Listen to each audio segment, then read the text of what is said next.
Hello and welcome to Way or No Way, where we put the comic in comic books. Today's issue is Incredible Hulk number 393. This comic was made during the 90s when shiny covers were all the rage, and this one is no exception. Number 393 is the special 30th anniversary issue of the title, so of course there needed to be frills. Despite the overusage of flashy covers back in those days, this one's actually quite striking to the eye.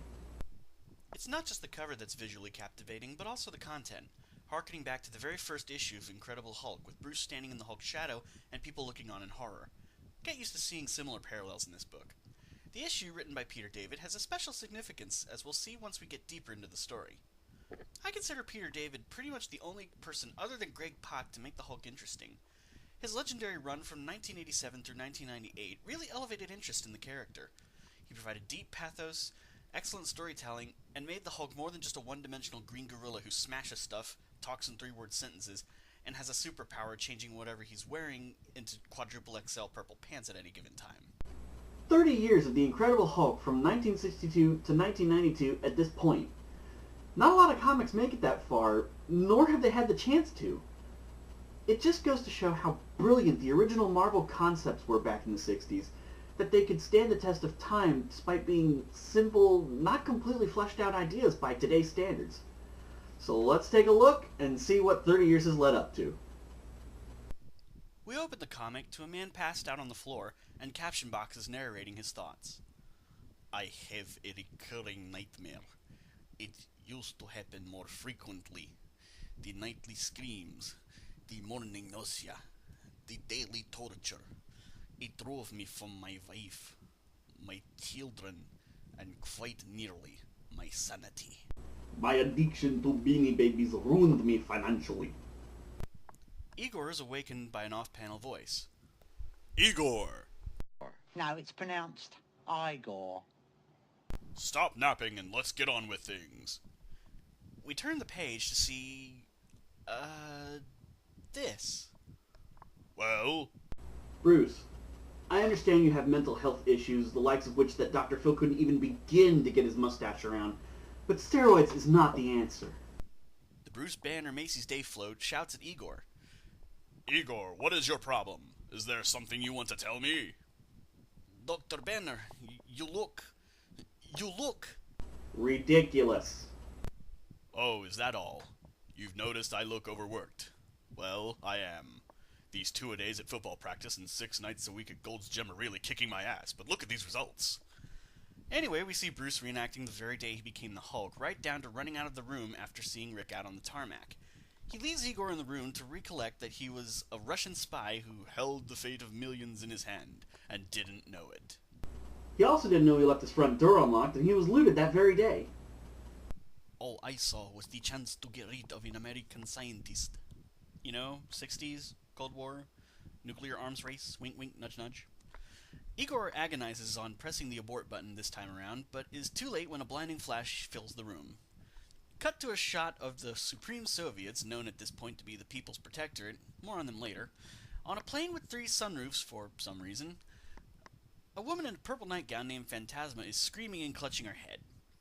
What's going on? Why is Phantasma screaming like that? Vostok, who also goes by Sputnik, says, "Is that not the accepted method in which human females scream?" You're mistaking a scream of epic erotic awesomeness with the scream of George Clooney singing while running nails on a chalkboard onto a loudspeaker. As it turns out, Phantasma has a psychic link to Igor and is seeing everything he's seeing. She wonders why Igor's being subjected to the trip down memory lane when... What the is this? Captain Communism! Red Guardian tells Phantasma they'll need her to maintain the link in order to find Igor. Phantasma complains that men are useless. Perun asks her if she got up on the wrong side of the broom. Filler. Oh, look! Conflict! Guardian, there's someone on our wing! There's a man out there. Now would be a good time to introduce our ancillary characters. During Peter David's run in The Incredible Hulk, he introduced the world to the Pantheon, a secret group of superhumans that hid inside a mountain base in the Nevada desert. Descendants of a half-human, half-Asgardian being named Agamemnon, The Pantheon made up a supporting cast of the book for about 4 years. Since that time, they've pretty much fell off the face of the earth, like Morlun and Ezekiel from J. Michael Straczynski's run on Spider-Man. The guy with the epic flail is Hector, the lone chick with the energy bow is Atalanta, Redbeard is named Ulysses, and the guy who looks like a Power Rangers villain is Ajax. Red Guardian and Ulysses do the usual surrender, no you surrender crap. You American are outnumbered. You Russian are outclassed. You, comic, are beginning to bore me. The two teams start to do the bum rush when the Protectorate teleport away at the last second, leaving the Pantheon looking confused and more than a little stupid. Back in Crazyville, Igor starts wandering through the compound, giving out exposition about whether he's dead or in purgatory. He then goes on about finding the plans for the original Gamma Bomb, clearly playing in his mind that he's back in the 1960s. Yep, he's lost it, folks. Igor starts thrashing around the place looking for the papers when all of a sudden the Hulk appears, pissed off and carrying his pet mullet, Rick Jones. Igor pulls a gun and shoots the Hulk, which goes as well as expected. In basically a reenactment of the first time Hulk met Igor, which I thought would have been over by now, Hulk tosses Igor around. You're not human! Human? Why would I want to be human? The ability to make love to a woman without breaking her in half? Hulk, well, Hulks out, slamming Igor into the walls. Although if he were really pissed off, he would have made him into paste by now, and he's just being dramatic. Rick pleads with the Hulk to shut down the Wayback Trip before someone gets killed. Hulk justifies his raging by telling Rick about how he'd always blamed himself for Bruce becoming the Hulk, when really Igor was to blame. Well, if you want to be technical about it, nobody put a gun to your head and made you run after Rick back then. It was a conscious choice that you made. Yes, you had no idea that Igor was a Soviet spy trying to kill you and steal the plans for the Gamma Bomb the whole time, but all the same, you could have ordered a soldier to go out and get Rick. And not only that, if all it took to stop the bomb was the push of a button, you could have called off the test yourself and then go after Rick. There's plenty of responsibility to go around here, Bubba. Before Hulk can continue ranting, the Crimson Dynamo rips the roof off the building and demands Igor's release. Hulk releases him into the air like a football. Ha! Hulk goes to stop Crimson Dynamo from catching Igor when suddenly he's hit by what appears to be the unstable molecules of Edward Cullen. Oh, get a load of Igor's caption here. I am flying. When I was a boy, I dreamed of flying. What an exciting... Oh my god, I'm gonna die! As the Hulk struggles to regain his senses and fight the urge to pout and desperately need a man in his life, we see a spread shot of Hello!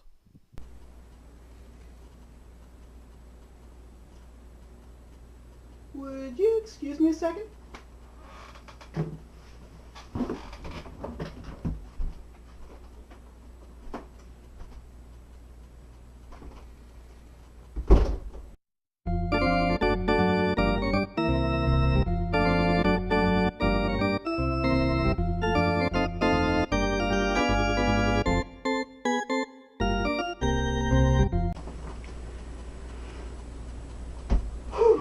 Now, where were we? We see the People's Protectorate as they fly toward the Reader, Phantasma telling the group that the Hulk is all theirs. Red Guardian wants them to just grab Igor and get to the bottom of why he's even got Igor in the first place, but Perun says nuts to that and clocks Hulk while he's still dazed. Meanwhile, the Pantheon arrives, and Phantasma reveals she didn't teleport her group away, but rather masked their bioelectric fields so they could simply disappear. So instead of teleporting away, you basically threw the cloak of invisibility on and tiptoed away from them. Yeah, that's real hardcore, Hermione. Phantasma hits the Pantheon with the same Cullen dust she hit the Hulk with, blinding them all, but Atalanta is unfazed. Wrong move, witchy woman! I don't need my eyes to see my target! Atalanta fires an energy arrow, which apparently strikes right between Phantasma's breasts. Wow, nice aim. The blast ends the blinding spell, and Hulk comes to while Perun charges at him. Hulk smacks him around a bit, while we have a series of one-on-one fights style of group battles. We see Ajax given a stop hitting yourself from his own suit, thanks to the weird android guy Vostok. Crimson Dynamo rushes to gang up on Hulk, while Perun tells him he's actually the source for his electrical energy, and the weapons just focused it. So Hulk slams him into Crimson Dynamo, shorting out his suit. Hulk says he figured Perun out already. You don't have to be a rocket scientist to figure it out. But then again, I happen to be a rocket scientist in my spare time. Don't you ever shut up? Hey, I had to go through years of wielding a 10-word vocabulary. I'm just making up for lost time is all. What's that you say? Why, is the Hulk being talkative, coherent, and otherwise intelligent? Well, I'm glad you asked. During Peter David's run, it was established concretely through therapy sessions with Super Shrink Doc Samson that Bruce Banner suffers from what is commonly known as multiple personality disorder. The primary personalities being Bruce Banner, the Grey Hulk, or Joe Fixit as many call him, and the childlike Green Hulk we all know and love. Bruce Banner was the baseline personality, sheltered, meek, and almost always afraid. He was socially awkward, didn't interact well with other people, and had a terrible childhood, not just at school, but at home as well. The Green, or Savage Hulk, is considered Bruce's unexpressed rage, a manifestation of aggression he's suppressed for so long that he simply doesn't know how to release anger in any other form other than explosively. I also like to think that it's indicative of his disconnect from society at large by his workaholic nature, as well as the inability for people to understand him, and conversely his inability to fit in and become accepted by others. Take the standard issue Hulk story. It's mostly of Hulk being antagonized by others because of who he is and what he's known for. Oftentimes, if left to his own devices, the Savage Hulk will simply calm down and turn back into Bruce Banner. But alas, no one learns this. The army always either comes after him guns blazing, or some idiot superhero or villain thinks they can have what it takes to battle what is essentially a force of nature. Because fighting the Hulk is pretty much like going through a hurricane. The best you can do most times is simply survive. The Grey Hulk, or Joe Fixit, was actually the first Hulk incarnation, premiering in the very first issue of Incredible Hulk. Due to a printing error, which didn't print the gray in consistent shades, Stan Lee decided it was better to just make the Hulk green. The Fix-It Hulk is Bruce's manipulative, cunning, darker side. Now, that's not to say that he's evil, but he's not necessarily a sweetheart. He's put into stories primarily as a noirish stereotype, hanging out in Las Vegas as the hired muscle Joe Fix-It. Considered the weakest of the Hulks in that his strength matches that of the Thing, unlike his green counterparts, who are vastly stronger than Aunt Petunia's favorite ever-loving blue-eyed yada yada yada. Also, unlike his counterparts, emotional stress or trauma wasn't what brought the transformations. It was, in fact, nightfall. Well, hate to be a pumpkin carriage getting that princess home on time. Finally, we have today's featured version known as the Merged Hulk, or the Professor. He's pretty much the cunning of Fix-It, the brains of Bruce, and the power of the Savage Hulk, throwing them all into a psychological blender and hitting Obliterate. Up until the emergence of what I considered the Green Scar, or grown-up Hulk persona of Planet Hulk, he was considered the most powerful version. For some reason, he'd always have his hair on the top of his head like a thicket of grass on a flat plateau. The only drawback, though, was whenever Professor Hulk couldn't control his anger, he would morph into the terrifying, the deadly, the ferocious, Savage Banner. That's right. Apparently his mind created a failsafe that in case he ever lost control, the most it would require to take him down was a taser and not a full-on military assault. There's even more incarnations of the Hulk that I... Get on with it! Yes, my liege! Hulk gets blindsided by the Crimson Dynamo, who's actually being controlled by Vostok, the albino guy who can control metal. You should not have turned your back on the Crimson Dynamo, Hulk. Granted, the man inside is unconscious, but my ability to manipulate machinery means he may still function as a via... What the hell is this guy? The T-frickin-1000? If there's one thing I can't stand, it's these guys who explain everything they do while they're doing it. You know what, Atalanta? I totally agree. Now sit back and listen as I make jokes about the events of this comic while the comic itself passes through the screen. Atalanta tells Phantasma not to move, but gets a glimpse at her face, inferring that it's not what it usually appears to be. This distracts her long enough to be hit with sparkles. Your face! What happened to... Since you dislike explanations so much, I see no need to provide one for my true appearance. It's okay, Phantasma. Nose jobs get botched up all the time. Just ask Cher. Just keep on going, don't you? You're a regular Energizer Bunny, aren't you? Seriously, Hulk and Quippy doesn't necessarily mix, and even if they do, they should be funny. Prune's right. Hulk should just shut up and smash. Hulk goes to punch Vostok to Hoboken, but the pale guy with the holes in his torso catches the Hulk's punch in his hands. And why didn't Hulk's punch just rip Vostok's hands with them still attached to his knuckles? Android or not, he shouldn't be able to catch a haymaker from the Incredible freaking Hulk! Hulk headbutts Vostok, shouting, "Butt to the head!"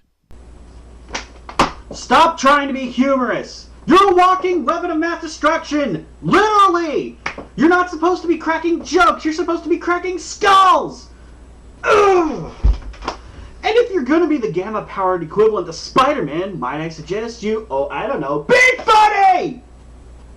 Hulk decides he's screwed around enough and impales Vostok on Perun's sickle. He returns to taunt Igor some more. "I was not allowed to believe in God. As a child, it was simply not permitted. But my father, he believed. And at night he would tell me stories in a hushed, whispered voice. That you would die, and God will be waiting for you, demanding accounting for your sins. Let it end.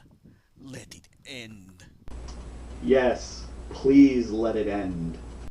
The Hulk tells Igor that on the very spot he's sitting, the gamma bomb that created the Hulk was dropped. So, wouldn't there be residual radiation from the area? Shouldn't you guys all be tested and checked out to see if you aren't suffering from radiation poisoning?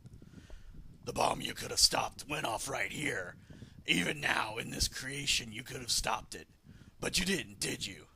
With all your old agendas long gone, still you could only think of destroying me. Knowing all the results, and you're so unrepentant you'd do it again." Hulk explains to everyone about Igor being the spy who posed as his assistant all those years back. Red Guardian, channeling Sherlock Holmes apparently, deduces that it's the anniversary of the gamma bomb test. "When I learned he was going to be in the US, I couldn't pass up the opportunity. It's poetic justice. My first battle was with a Russian, the Gargoyle." How is that poetic? What does that have to do with anything? Was that some kind of tidbit of info thrown in to see if anyone was paying attention? True, the first supervillain he technically fought was the Gargoyle, but that doesn't mean it belongs in your monologue about why you kidnapped someone and dragged them to Nevada just to screw with their head and make them feel bad about what happened to you! And really, he doesn't even get that right, since Rick notes that Igor isn't feeling upset at all. In fact, he's laughing!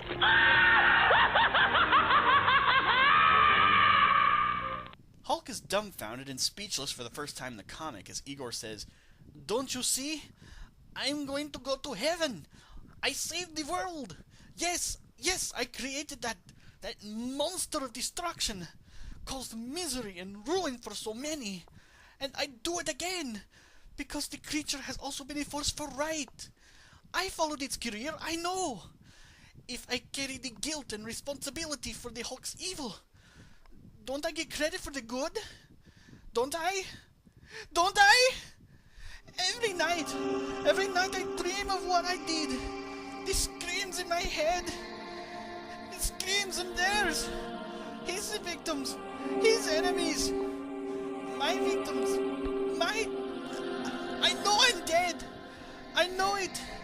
No one can suffer like this and be alive. You don't understand. My soul died that day the bomb went off. I just want to know, where will my soul go? Will I be blessed or burned? Someone tell me.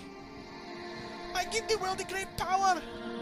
Did I do right or wrong? Please, judge me in my suffering, please!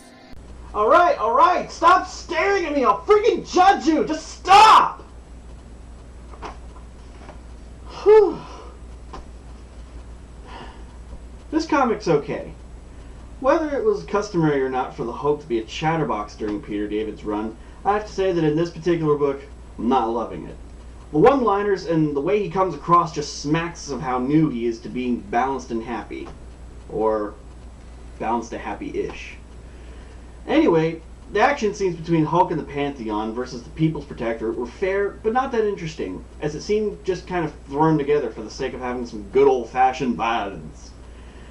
The ending part with Igor going nuts about whether or not he gets credit for the Hulk may be interesting, and showing how he's a victim of unintended consequences. I mean, sure, he tried to kill Bruce back in the day, but I mean, how's he to know that it would turn out like this? My verdict?